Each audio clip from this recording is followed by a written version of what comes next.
We're also learning more this morning about a new bill in Montgomery County aiming to give a hiring preference in the county to federal workers who have been laid off. Yeah, that's absolutely right. The vice president of the Montgomery County Council, Will Jawando, says the legislation is aimed at helping county residents who now face a loss of income. There are more than 77,000 Montgomery County residents who hold jobs in the federal government. 7 News' John Gonzalez is live for us in Tacoma Park, taking a look at how many have lost their jobs so far and how exactly this legislation would work. John.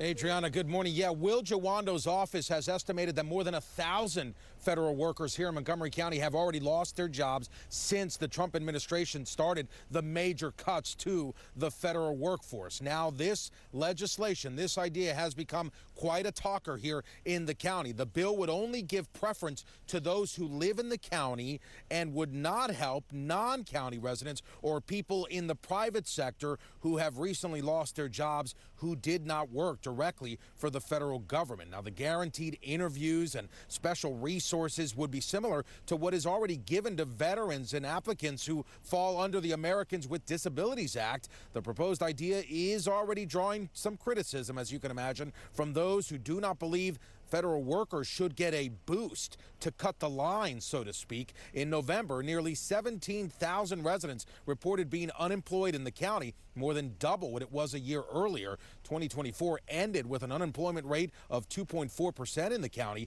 7 News did ask Jawando about the fairness of this bill. And I think this is just a small part that we can do, realizing we don't have unlimited jobs. To folks who were fired illegally and unfairly, to help target it at that specific population. We're concerned about contractors as well. We're concerned about nonprofits that are impacted, other private sector industries.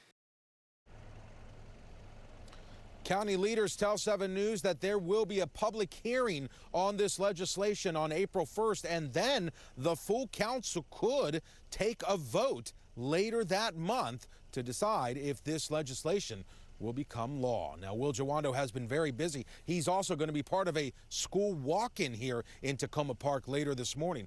We'll tell you about these rallies coming up. Reporting live, John Gonzalez, 7 News.